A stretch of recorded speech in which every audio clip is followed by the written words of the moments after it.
नमस्कार दोस्तों, आप सभी का स्वागत है टेक मुरली चैनल पे। और आज की इस वीडियो में हम बात करने वाले हैं ईआरपी ट्रेंड्स इन 2025 टू 2030। जो की ईआरपी ट्रेंड है 2025 से लेके 2030 तक, वो क्या हो सकता है, इसके बारे में हम बात करेंगे। एजेंडा के अंदर एआई इन ईआरपी के अंदर एआई कैसे काम करेगा, क्या बेनिफिट्स होंगे, इसके बारे में बात करेंगे। क्लाउड ईआरपी के बारे में बात करेंगे। उसके बाद हम 2 टायर ईआरपी को समझेंगे। उसके बाद जो अदर टेक्नोलॉजी है उनका इंटीग्रेशन कैसे होगा ईआरपी के साथ, और कैसे ईआरपी इवॉल्व हो रहा है ताकि वो मोस्ट ऑफ द टेक्नोलॉजी जो अदर टेक्नोलॉजी है उसको कैसे इंटीग्रेट कर सके, वो कितना ईजी होगा, इसके बारे में बात करेंगे। फिर ईआरपी के अंदर पर्सनलाइजेशन होगा, और बहुत ही अच्छे से पर्सनलाइजेशन होगा। और मोबाइल ईआरपी बहुत पॉपुलर होने वाला है, क्योंकि वो ऑलरेडी है तो इन फ्यूचर भी रहेगा। इन सब के बारे में बात करेंगे। तो एजेंडा में AI in ERP on cloud, 2 tier ERP, other technology integration, personalisation in ERP, mobile ERP, इन पे हम बात करने वाले हैं। एक एक करके इन पे बात करते हैं। The role of AI in ERP.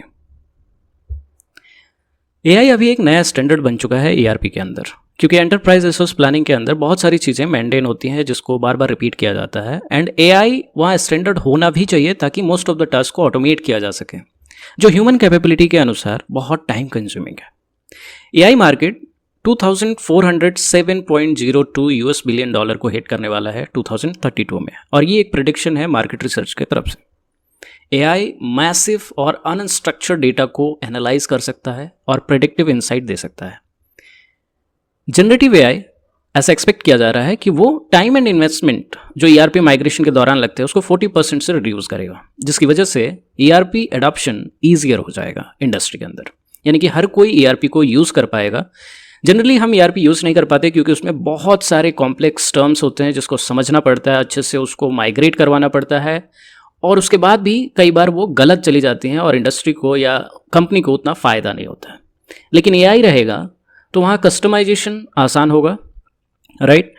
और जो ईआरपी के अंदर इन्वेस्टमेंट है, ईआरपी माइग्रेशन के अंदर इन्वेस्टमेंट है, वो सोच समझ के लिया जाएगा, और इसलिए उसका कॉस्ट 40% रिड्यूस हो जाएगा। और जैसे ही कॉस्ट रिड्यूस होगा, अडॉप्शन ईजियर हो जाएगा और अडॉप्शन बढ़ जाएगा। और एआई इन चीज़ों में बहुत ही मायने रखता है। इसके कुछ बेनिफिट्स हैं, जैसे कि फाइनेंशियल ऑपरेशन को इन्हांस करना हो। अब देखिए, फाइनेंशियल इन्हांस्ड ऑपरेशंस का मतलब क्या है। एआई फाइनेंशियल एनालिसिस को इम्प्रूव करता है और एक्यूरेट फोरकास्टिंग और बजटिंग को फैसिलिटेट करता है। How? By detecting trends and anomalies. अब मान लीजिए कि आपने बहुत सारे डेटा उसको दिए फाइनेंस का, तो वो उसमें ट्रेंड डिटेक्ट कर सकता है, उसके एनॉमलीज डिटेक्ट कर सकता है, और उसके बाद वो बता सकता है कि नेक्स्ट 5 ईयर्स, नेक्स्ट 10 ईयर्स क्या बजट होना चाहिए, क्या फोरकास्ट होना चाहिए, ताकि वो एक्यूरेट करे उन चीज़ों को। और इसलिए ये इंप्रूव करेगा फाइनेंशियल एनालिसिस किसी भी इंडस्ट्री के अंदर। दूसरा बेनिफिट जो एआई का है वो है ऑप्टिमाइज्ड इन्वेंट्री मैनेजमेंट। देखिए, ईआरपी के अंदर इन्वेंट्री मैनेजमेंट को बहुत ही ऑप्टिमाइज तरीके से मैनेज करना इतना आसान नहीं है। हम प्रिडिक्टिव एनालिटिक्स के थ्रू मेंटेन कर सकते हैं आइडियल स्टॉक लेवल, और हम ओवर स्टॉक से बच सकते हैं या स्टॉक आउट से बच सकते हैं। देखिए, हम जब मार्केट का डेटा एआई को फीड करेंगे तो हमें एआई ये बता देगा कि कब और कौन सा ट्रेंड पे हमारी सेल्स बढ़ती है, जिसकी वजह से हमें पता चल जाएगा कि कब वो चीज़ स्टॉक में रखनी है और कब ओवर स्टॉक से बचना है और कितना स्टॉक रखना है, ताकि आप स्टॉक आउट से बच सकें। जैसे कि कुछ चीज़ें जो दिवाली में बहुत ज़्यादा बिकती हैं, और अगर आपकी कंपनी वही प्रोडक्ट्स बनाती है जैसे कि मोमबत्ती या फिर दिया, तो इन चीज़ों का नॉर्मल लाइफ में उतना ज़्यादा सेल नहीं होता है जितना कि दिवाली के टाइम पे होता है। और अगर आप ये डेटा एआई को देते हैं तो वो बता सकता है कि अगले दिवाली के लिए कितने लोग आपके पास आ सकते हैं, आपके हर जो सोर्स ऑफ डेटा है उसको एनालाइज कर सकता है, आपके स्टोर के डेटा को एनालाइज कर सकता है, और फिर उसमें से ट्रेंड निकाल के आपको बता सकता है कि आपको कितना आइडियल स्टॉक लेना चाहिए। उसके बाद है प्रिडिक्टिव मेंटेनेंस। देखिए, प्रिडिक्टिव मेंटेनेंस होता क्या है। जब हम मेंटेनेंस पे प्रोएक्टिव सोचते हैं तो हम मेंटेनेंस कॉस्ट को बचा सकते हैं। मेंटेनेंस तब होता है जब आपकी चीज़ें खराब होती हैं, लेकिन अगर आप प्रोएक्टिव हैं, चीज़ों को बार बार मेंटेन कर रहे हैं, जो चीज़ें समय पे होनी चाहिए उसको समय पे कर रहे हैं, जैसे कि आपकी कार का जो सर्विस है वो अगर समय पे हो रहा है तो आपका कार मोस्ट चीज़ों में ख़राब नहीं होता है, राइट। लेकिन अगर आप उसकी सर्विस डिले कर रहे हैं तो उसका भुगतान भी आपको करना पड़ता है।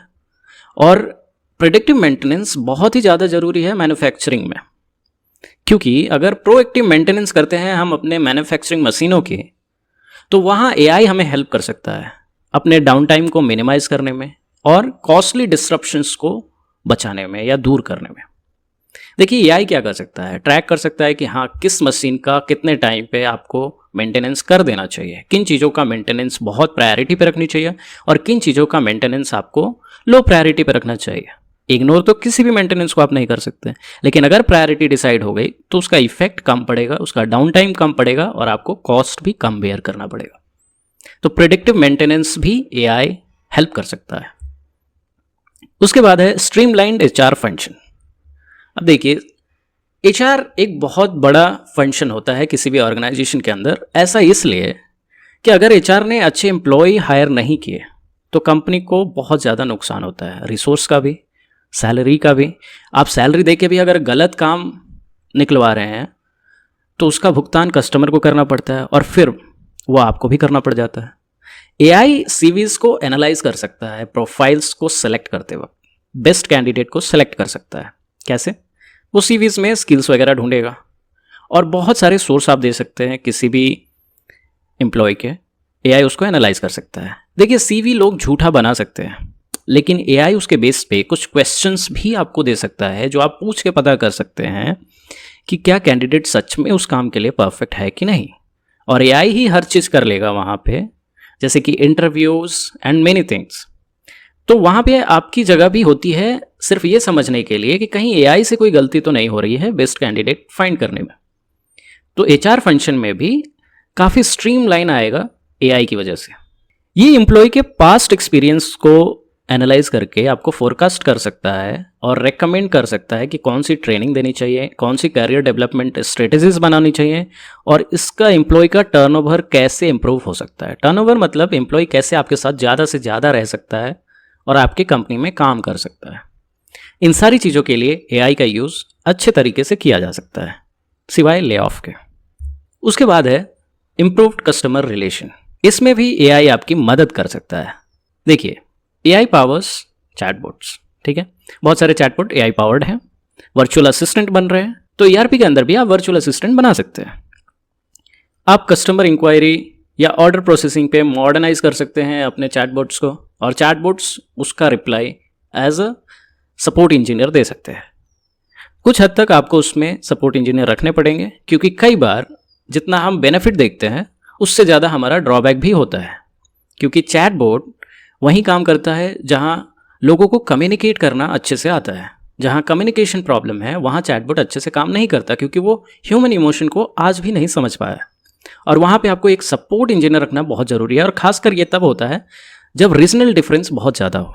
जैसे कि अगर कोई इंडियन सपोर्ट इंजीनियर है और उसको अगर मैं चाइना भेजता हूँ बिना चाइनीज़ लैंग्वेज के ज्ञान के, तो वो सपोर्ट नहीं कर पाएगा। और वहाँ चाइनीज़ इंसान ही चाइना के लोगों के प्रॉब्लम को समझ सकता है, क्योंकि उसको कम्युनिकेशन पता है। कम्युनिकेशन में सिर्फ हमारा लैंग्वेज नहीं आता है, हम कैसे रिएक्ट करते हैं, कैसे किसी को एम्पैथी या सिंपैथी देते हैं, ये बहुत ज़रूरी है। लास्ट बेनिफिट जो इस वीडियो में हम डिस्कस करने वाले हैं एआई का, वो है डिमांड फोरकास्टिंग।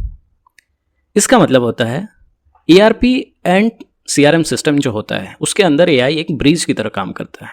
ये बिजनेस को गाइड कर सकता है टारगेटेड मार्केटिंग कैंपेन को प्लान करने में। जहाँ से सेल्स ज़्यादा हो रहा है वहाँ पे क्या दिखाना है, क्या कैंपेन करना है और कैसे कस्टमर एंगेजमेंट को इम्प्रूव करना है, इसमें एआई आपकी मदद कर सकता है बाय प्रेडिक्टिंग ट्रेंड्स अगेन। तो देखिए जब भी डेटा आप एआई को दोगे तो वो बता सकता है कि क्या सही है और क्या गलत है। कई बार एआई भी गलत जा सकता है और वो ह्यूमन भी गलत जा सकता है। पहले हम डेटा को लेके ह्यूमन डिसीजन देते थे, बट उसको करने में बहुत ज़्यादा टाइम लगता था, लेकिन एआई इसको मिनटों में कर सकता है। और यही फ़ायदा है कि एआई टाइम कम कर देता है। तो एआई आज के फील्ड में एक स्विस आर्मी नाइफ की तरह है डिजिटल एज के अंदर। अगर आप एआई को एम्ब्रेस कर रहे हैं तो इसका मतलब कि आप आगे रहेंगे, इनोवेशन को फोस्टर करेंगे एंड नए पॉसिबिलिटीज़ जो हर फील्ड में उभर रही हैं उसको आप अनलॉक कर पाएंगे। तो आपको एआई के लिए डरना नहीं है, आपको एआई को एम्ब्रेस करना है। Cloud ERP transition. Cloud ERP क्या होता है इससे पहले भी हम एक वीडियो में बता चुके हैं, लेकिन इस वीडियो में कुछ और एस्पेक्ट पे भी हम बात करने वाले हैं। देखिए क्लाउड ईआरपी होता क्या है। मॉडर्न ईआरपी सिस्टम जो है वो रिजिड नहीं है, मोनोलिथिक नहीं है, क्लाउड फर्स्ट है, मॉड्यूलर आर्किटेक्चर है। क्या होता है मॉड्यूलर आर्किटेक्चर? तो मान लीजिए कि कोई ईआरपी है जिसके अंदर 3-4 मॉड्यूल हैं। Just for example HR module है, सीआरएम है, और भी 2-3 मॉड्यूल्स है, अकाउंट्स है, मैन्युफैक्चरिंग है, राइट। ये सब अलग अलग तरीके से, बहुत ही मॉड्यूलर तरीके से ऑनलाइन होस्टेड है और एक दूसरे से कम्युनिकेट कर रहा है, क्लाउड पे है, ठीक है। सब एक ही जगह नहीं है कि अगर एक डाउन हुआ, जैसे कि एचआर का मॉड्यूल में कोई बग आ गया या कोई मान लीजिए कोडिंग प्रॉब्लम है, तो सारे मॉड्यूल अफेक्ट नहीं हो रहे हैं। कोई एक मॉड्यूल में अगर कोई एक फीचर अफेक्टेड है तो उसकी वजह से पूरा मॉड्यूल डाउन नहीं जा रहा है। यही होता है मॉड्यूलर आर्किटेक्चर। हर चीज़ को आप एज अ मॉड्यूल डिवाइड कर दो, फिर एक मॉड्यूल का नुकसान बाकी मॉड्यूल्स को नहीं भरना पड़ता है, ठीक है। क्लाउड बेस्ड ईआरपी प्लेटफॉर्म्स जो हैं वो स्केलेबल होते हैं। मान लीजिए आज आपके यूज़र हैं 100, आपने 100 तरीके से, यानी कि 100 यूज़र को दिमाग में रख के कोडिंग करी और सॉफ्टवेयर बनाया, ईआरपी सॉफ्टवेयर। कल को आपके यूज़र हो गए 1 लाख। अब आपको प्रॉब्लम आ रही है, 100 यूज़र पे आपने जो सर्वर रखा था, उसका जो स्टोरेज था, उसका जो सीपीयू कैपेसिटी था, जो रैम कैपेसिटी था, वो कम था। अब 1 लाख हो गए तो उतने पे तो हैंडल नहीं हो रहा है। डेटा भी आ गया आपके पास, डेटाबेस की भी कैपेसिटी पहले आपके पास कम थी। तो आप क्या करेंगे? आप दूसरा ईआरपी डिज़ाइन करेंगे, और जब तक आप डिज़ाइन करेंगे आप आउट ऑफ मार्केट हो सकते हैं। इसलिए लोग क्लाउड बेस्ड ईआरपी पे पहले ही चले जाते हैं, यानी कि अपने ईआरपी को क्लाउड बेस्ड कर देते हैं। सिंपल। क्लाउड बेस्ड ईआरपी में फ़ायदा क्या है? अगर आज आपके पास 2 यूज़र हैं तो आप 2 यूज़र का पे कीजिए। कल को आपके पास 2 लाख यूज़र हैं, आप 2 लाख यूज़र के हिसाब से पे कीजिए, राइट। तो शुरुआत के लिए क्लाउड ईआरपी बहुत अच्छा है। हमने यहाँ जो वीडियो आपको सजेशन में दिया है उसमें हमने ये भी बताया कि किसके लिए क्लाउड ईआरपी बहुत बेनिफिशियल होगा और किसको ऑन प्रीमाइस ईआरपी पे भी रहना चाहिए। Cloud based ERP platforms flexible भी होते हैं और फास्टर टू इम्प्लीमेंट भी होते हैं, क्योंकि बहुत सारी चीज़ें बनी बनाई क्लाउड प्रोवाइडर दे देते हैं आपको। क्लाउड ईआरपी के बेनिफिट्स क्या हैं? फास्टर इम्प्लीमेंटेशन एंड स्केलिंग, सबसे जल्दी तैयार हो जाता है और आप स्केल भी कर सकते हो। शुरुआत का जो कॉस्ट है ऑनरशिप का, वो काफ़ी लोअर हो जाता है, यानी कि आपको सर्वर वगैरह कुछ नहीं खरीदना है, बस आपको रेंट पे लेना है। Greater business agility and future readiness, एक एक करके इनको समझते हैं। Faster implementation and scaling. Cloud जो है वो मॉडल्स डिलीवरी के लिए बहुत ही अच्छा है। क्यों? क्योंकि प्री कॉन्फ़िगर्ड मॉड्यूल्स आते हैं जिनकी वजह से आपका डिप्लॉयमेंट टाइमलाइन शॉर्ट हो जाता है एंड रोल आउट काफ़ी सिंप्लीफाई हो जाता है। रोल आउट मतलब सॉफ्टवेयर प्रोडक्शन में आ जाता है, या कोई भी फीचर प्रोडक्शन में डायरेक्ट आ सकता है, क्योंकि क्लाउड के अंदर CI/CD का कॉन्सेप्ट होता है जो कि ऐसे काम करता है। Lower total cost of ownership, ये क्या होता है? तो देखिए, कंपनीज अपने इंफ्रास्ट्रक्चर पे पहले इन्वेस्ट करेंगी अगर उनको ऑन प्रीमाइस क्लाउड बनाना है तो, ऑन प्रीमाइस ईआरपी रखना है तो। लेकिन यहाँ पे जब आप क्लाउड ईआरपी यूज़ करते हैं तो आप अपने इंफ्रास्ट्रक्चर पे खर्च नहीं करते हैं, आप मेंटेनेंस कॉस्ट नहीं पे करते हैं, क्योंकि आप सब कुछ क्लाउड प्रोवाइडर को दे रहे हैं और वहाँ पे आप सब्सक्रिप्शन कॉस्ट भर रहे हैं, जो कि आपको तुरंत पे नहीं करना होता है। जैसे कि मान लीजिए अगर 10,000 यूज़र के हिसाब से आप सर्वर वगैरह खरीदते हैं तो बहुत बढ़िया इन्वेस्टमेंट लगता है आपको, लेकिन आपको ये नहीं पता कि 10,000 यूज़र कितने साल में होने वाले हैं आपके पास। शुरुआत में तो 2 होंगे, फिर 20 होंगे, फिर 200 होंगे, राइट। तो ये जो टाइम फ्रेम है उसमें भी आप वही इन्वेस्टमेंट जो पहले किया था वही करके बर्बादी कर रहे हैं ना रिसोर्स को। वो आप क्लाउड पे चले जाएंगे तो पहले 2 का पे कीजिएगा। मान लीजिए 1 महीने बाद आपके पास 200 हो गए तो उसको और ग्रो कर लीजिएगा, स्केल कर लीजिएगा। बाद में आपके पास 2 लाख हो गए, उसको और स्केल किया जा सकता है। तो टाइमलाइन जैसे जैसे कस्टमर बढ़ रहे हैं वैसे वैसे आप स्केल कर सकते हैं, तो आपको कुछ एक्स्ट्रा पे करने की ज़रूरत नहीं पड़ती है। ओनली फंक्शनैलिटी जो आप यूज़ कर रहे हैं उसका पे करते हैं आप। चूँकि क्लाउड पे ईआरपी का जो डिज़ाइन होता है वो काफ़ी मॉड्यूलर होता है, इसकी वजह से ऑर्गेनाइजेशंस को ये बहुत फ़ायदा होता है किसी भी कैपेबिलिटीज़ को ऐड करने में, रिमूव करने में और अपडेट करने में। क्लाउड ईआरपी बेनिफिट का जो चौथा बेनिफिट है वो है फ्यूचर रेडीनेस।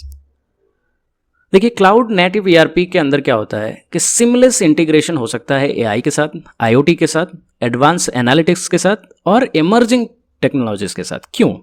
क्यों, देखिए कोई भी टेक्नोलॉजी जब नया नया इमर्ज होती है तो क्लाउड प्रोवाइडर जो है उसके पास वो पहले से होता है, क्योंकि उसका एक R&D डिपार्टमेंट होता है, या फिर उसके पास इतना पैसा होता है कि वो उन चीज़ों को अफोर्ड कर सकता है और वो आपको प्रोवाइड कर सकता है रेंट पे। लेकिन आपके पास उतना पैसा नहीं है कि आप अपने लिए कुछ कर लीजिए। फॉर एग्जाम्पल, जब चैट जीपीटी आया था तो गूगल ने जेमिनाई लेके आया, माइक्रोसॉफ्ट चैट जीपीटी का यूज़ करके माइक्रोसॉफ्ट को पायलट बनाया, क्लाउड आया, परप्लेक्सिटी आया। लेकिन आपको उम्मीद है कि जो इंडियन कंपनीज़ है या भी बाकी सारी कंपनीज़ हैं उनके पास अपना मॉडल है। एआई तो सब यूज़ कर रहे हैं, बट उनके पास अपना मॉडल नहीं है। या तो वो ओपन सोर्स मॉडल्स या फिर जो फाउंडेशन मॉडल्स हैं उन्हीं का यूज़ करके अपना कुछ कस्टम तैयार कर रहे हैं, क्योंकि इनके पास उतने पैसे नहीं हैं इन्वेस्ट करने को जीपीयूज़ के अंदर और भी बाकी फैक्टर्स के अंदर, ताकि ये अपना एआई मॉडल तैयार कर सके। हर कंपनी एआई मॉडल नहीं बना सकती, और इसीलिए जो क्लाउड नेटिव ईआरपी है उसके जो प्रोवाइडर्स हैं वो आपको वो इमर्जिंग टेक्नोलॉजी इंटीग्रेट करके दे सकते हैं। उनके पास बहुत सारी चीज़ें हैं, जैसे आईओटी के लिए कौन सा एप्लीकेशन है, क्योंकि वो सिर्फ एक सेक्टर पे फोकस नहीं है। उनके पास वो इन्वेस्टमेंट है, उनके पास वो कस्टमर बैकग्राउंड है, जिससे वो आपको बहुत सारी चीज़ें प्रोवाइड कर देते हैं और आप जितना यूज़ करते हैं उतना पे करते हैं। अगर आपको उसका यूज़ है तो आप पे कीजिएगा, अगर आपको उसका यूज़ नहीं है तो आप पे नहीं कीजिएगा, राइट। ऑन प्रीमाइसेस में ये सब चीज़ें आपको स्क्रैच से डेवलप करवानी पड़ेंगी, जिसका कॉस्ट बहुत ज़्यादा होगा। फिर बाद में मेंटेनेंस कॉस्ट भी बहुत ज़्यादा होगा, और उसके लिए आपको इंफ्रास्ट्रक्चर लेने की ज़रूरत पड़ जाएगी। तो उसका एक अपना नुकसान है। ट्रेड ऑफ दोनों चीज़ों में है, हमें समझना है कि दोनों का यूज़ हम कैसे अच्छे से कर सकते हैं। तो देखिए, क्लाउड फर्स्ट स्ट्रेटजी को अपना के और कॉम्पोजिबल ईआरपी डिज़ाइन यानी कि मॉड्यूलर ईआरपी डिज़ाइन को बना के कोई भी बिजनेस फ्लेक्सिबिलिटी गेन करता है, रेजिलियंस गेन करता है और स्पीड गेन करता है। स्पीड का मतलब यहाँ पे है कि आप कितनी जल्दी अपने फीचर्स को मार्केट में लेके आते हो, अपने यूज़र्स के लिए लेके आते हो, राइट। अगर आपके सीआरएम में एक फीचर है जो कस्टमर हिस्ट्री को ट्रैक करके बता देगा, और मान लीजिए उसको लाने में आपको 2 साल लग गए, तो 2 साल में जो कस्टमर की हिस्ट्री आप ट्रैक नहीं कर पाए उससे आप मार्केट अपॉर्चुनिटी से बाहर हो गए। तो स्पीड का बहुत मैटर होता है किसी भी बिजनेस के अंदर। 2 टायर ईआरपी, सबसे पहले समझते हैं कि 2 टायर ईआरपी होता क्या है। 2 टायर ईआरपी एक अप्रोच है एंटरप्राइज रिसोर्स प्लानिंग टेक्नोलॉजी का, जो 2 सिस्टम यूज़ करता है ताकि वो लार्ज बिजनेस के अंदर जो मल्टीपल लोकेशंस पे उसके ऑफिसेस हैं, सब्सिडरीज हैं, उनके नीड को एड्रेस कर पाए।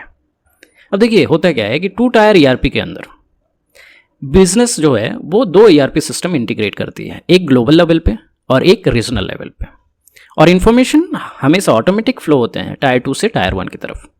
टायर 1 जो मान लीजिए कि एग्जाम्पल के थ्रू समझते हैं, यहाँ पे हमारे पास एक हेडक्वार्टर है इंडिया के अंदर, उसके 3 ऑफिसेस हैं, एक फैक्ट्री है, फैक्ट्री यूएई में है, office 1, office 2, office 3 different part of the world में है, ठीक है। ऑफिस 1 को चाहिए कि वहाँ पे सेल्स हो रहा है, इन्वेंट्री है एंड अकाउंट्स है। ऑफिस 3 भी सेल्स, इन्वेंट्री, अकाउंट्स कर रहा है। ऑफिस 2 भी सेल्स, इन्वेंट्री, अकाउंट्स कर रहा है। फैक्ट्री को चाहिए manufacturing, supply chain, inventory and accounts. अब देखिए, फैक्ट्री को इन्वेंट्री चाहिए ताकि वो इन्वेंट्री अपडेट कर सके, उसके पास कितने प्रोडक्ट्स बन चुके हैं इसकी जानकारी वो बाकी के जहाँ सेल्स हो रहे हैं उन ऑफिस तक दे सके, तो उसका अपना इन्वेंट्री होगा। फिर ऑफिस 1, ऑफिस 2, ऑफिस 3 सेल्स करते वक्त प्रोडक्ट जा रहा है, इन्वेंट्री खाली हो रहा है, तो उसको भरना है। उस इन्वेंट्री का ट्रैक फैक्ट्री को होना चाहिए ताकि फैक्ट्री ट्रैक कर सके कि इन्वेंट्री कहाँ खाली है और वो उस हिसाब से प्रोडक्ट मैन्युफैक्चर करके उनके पास भेज सके। जो इंडिया में हेडक्वार्टर है उसमें है एचआर, पेरोल, एमआईएस और भी बहुत सारे मॉड्यूल्स जो वहाँ के लोगों को डिसीजन लेने में मदद कर सकता है, क्योंकि हेडक्वार्टर है तो वहाँ पे लोग फैक्ट्री, ऑफिस या सेल्स वाले नहीं हैं, वहाँ पे लोग वो हैं जो स्ट्रेटेजिक डिसीजन बनाते हैं, राइट। तो अब यहाँ पे आपको एक चीज़ समझ आ रही होगी कि अगर मैं हेडक्वार्टर इंडिया के लिए अगर कोई एक ईआरपी लेता हूँ जिसमें एचआर, पेरोल, एमआईएस है, वो तो और जगह पे यूज़ ही नहीं हो रहा है। तो यानी कि अगर मैं ग्लोबल ईआरपी सबके वो फोर्स कर दूं कि आपको वही ईआरपी यूज़ करनी है, तो फैक्ट्री 1 को मैन्युफैक्चरिंग भी चाहिए, सप्लाई चेन भी चाहिए, इन्वेंट्री चाहिए, अकाउंट्स चाहिए, तो ये 4 मॉड्यूल और ऐड हो गए। ऑफिस 1 को सिर्फ सेल्स, अकाउंट्स और इन्वेंट्री चाहिए, उसको मैन्युफैक्चरिंग का कोई काम नहीं है, वो भी ऐड हो गए।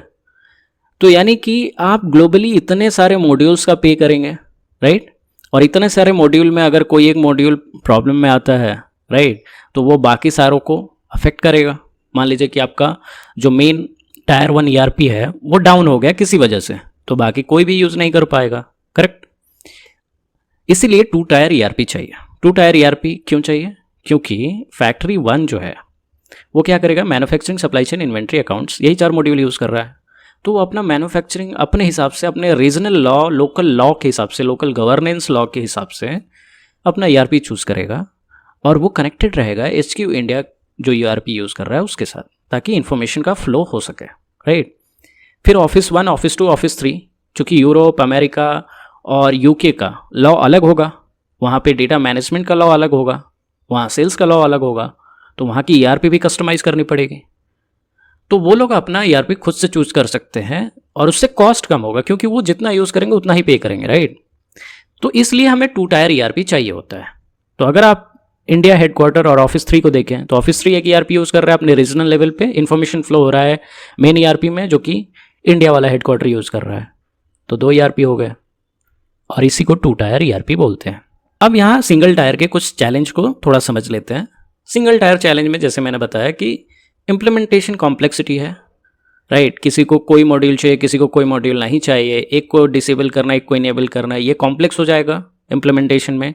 उसके लोकल रीजनल लोकेशन के हिसाब से चीज़ों को चेंज करना, फिर यहाँ पे उसी मॉड्यूल को अलग तरीके से डिज़ाइन करना, ये भी एक कॉम्प्लेक्स टास्क है और इन सब चीज़ों में टाइम लगेगा डेवलपर का या वेंडर का, तो हाई कॉस्ट होगा, बहुत ही ज़्यादा हाई कॉस्ट होगा।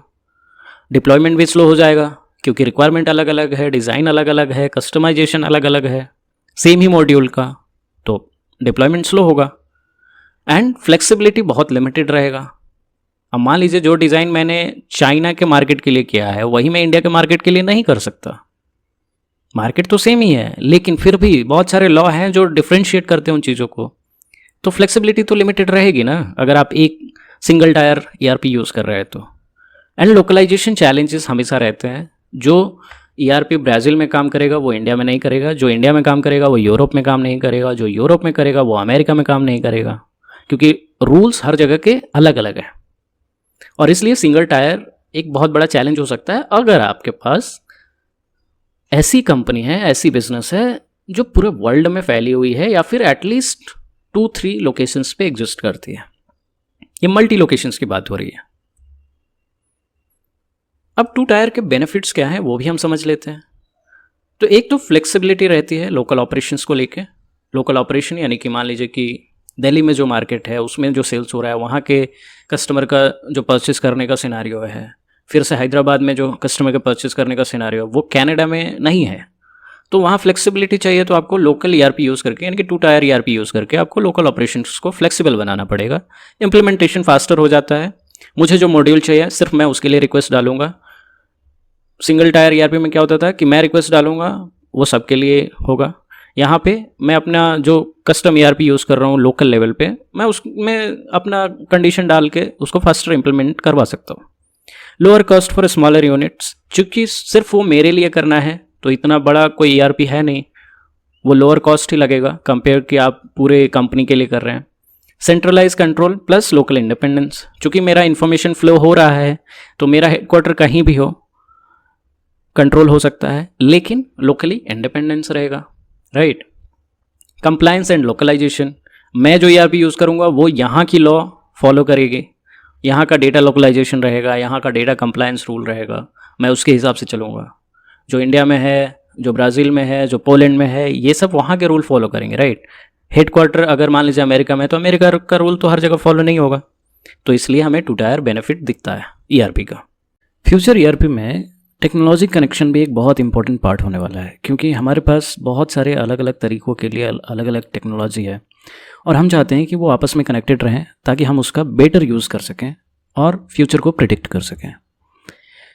देखिए, कंपनीज़ हमेशा अपने बिजनेस एप्लीकेशंस को नए टेक्नोलॉजी से इंटीग्रेट करती हैं ताकि वो अपने प्रोसेसेस को, जो कोर प्रोसेस हैं, उनको इम्प्रूव कर सके, ऑपरेशनल एफिशिएंसी को इम्प्रूव कर सके।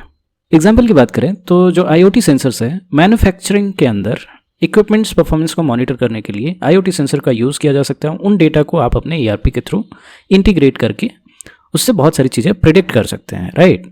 मेंटेनेंस आप टाइम पे कर सकते हैं। Automated robotic warehouse solution use कर सकते हैं लॉजिस्टिक्स में अपने इन्वेंट्री सिस्टम को ऑप्टिमाइज़ करने के लिए। इसके अलावा ई-कॉमर्स में आप इसको इंटीग्रेट कर सकते हैं ताकि ई कॉमर्स के अंदर जो भी परचेज वगैरह हो रहा है उससे आपकी इन्वेंट्री सिंक रहे और आपका इन्वेंट्री स्टॉक कितना है और ई कॉमर्स पे प्रोडक्ट की अवेलेबिलिटी, ये सारी चीज़ें सिंक रहेंगी तो काफ़ी बेनिफिट होने वाला है आपको और चीज़ें ऑटोमेट हो जाने वाली हैं, राइट। तो ई कॉमर्स के साथ इंटीग्रेशन हो या IoT सेंसर्स का इंटीग्रेशन हो या फिर automatic robotic warehouse solution का इंटीग्रेशन हो, ये सारी चीज़ें बहुत मायने रखती हैं ERP के अंदर और इन फ्यूचर ये बहुत इंपॉर्टेंट हो जाएगा टेक्नोलॉजी इंटीग्रेशन।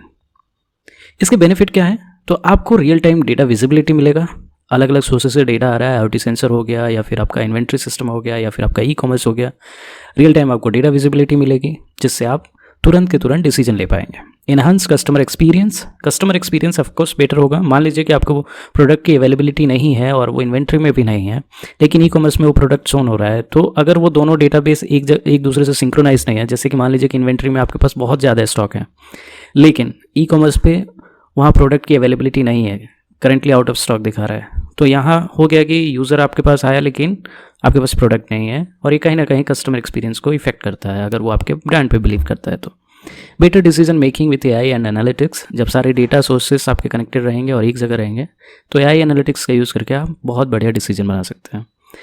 तो ERP एंड टेक्नोलॉजी इंटीग्रेशन दोनों को मिला दीजिए तो ये बन जाता है automation, intelligence and agility.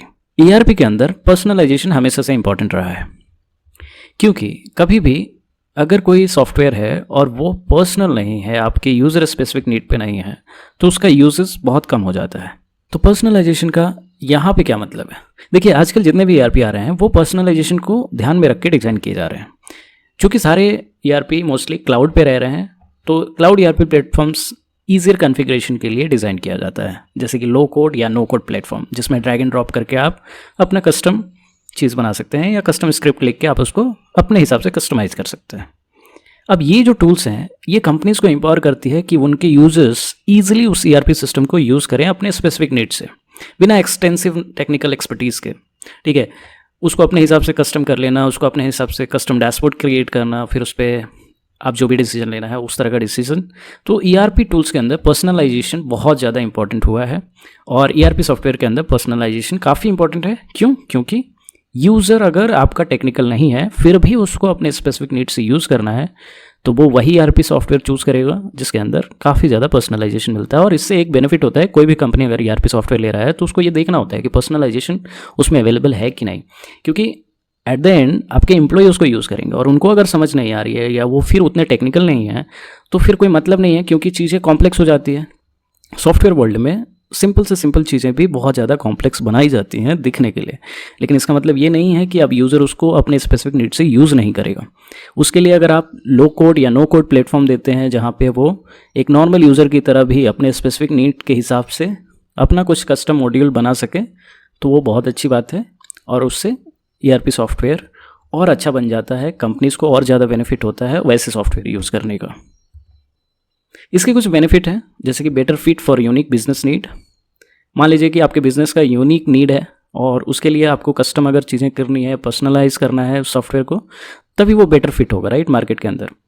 Faster implementation and adaptation, जैसे जैसे आप यूज़र के स्पेसिफिक नीड को समझें, जैसे ये ERP सॉफ्टवेयर की तरफ से है, अगर आप अपने एम्प्लॉय की नीड को समझें कि वो क्या कर रहा है और क्या करने में उसको प्रॉब्लम आ रही है, कैसा आपका डोमेन है, कैसा आप मार्केट में आप सर्वाइव कर रहे हैं, उस हिसाब से अगर इम्प्लीमेंटेशन होता है तो वो भी फास्टर हो जाता है और यूज़र को भी चूँकि उस डोमेन का नॉलेज है तो सॉफ्टवेयर अडाप्ट करने में उनको काफ़ी ईजी होता है और वो काफ़ी फास्ट अडाप्ट कर सकते हैं।